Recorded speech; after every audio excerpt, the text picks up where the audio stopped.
Joshua 5. Now all the Amorite kings west of the Jordan and all the Canaanite kings along the coast heard how the Lord had dried up the Jordan before the Israelites until they had crossed over. Their hearts melted in fear, and they had no longer had the courage to face the Israelites. Circumcision at the Passover at Gilgal.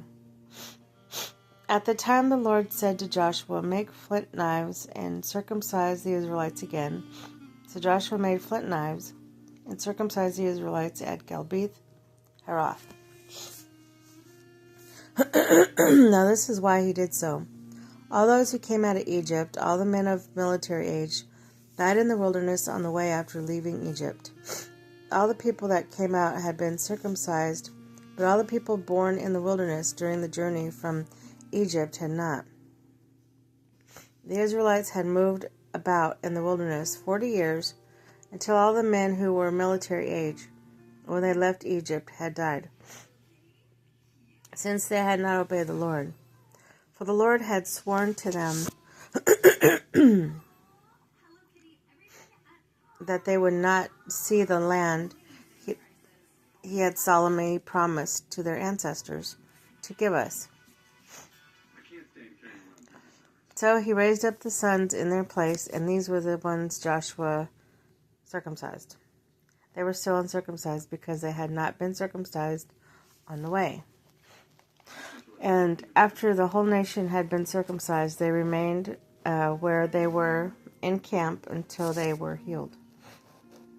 And then the Lord said to Joshua, "Today I have rolled away the reproach of Egypt from you." So the place has been called Gilgal to this day. On the evening of the 14th day of the month, while camped at Gilgal, on the plains of Jericho, the Israelites celebrated the Passover.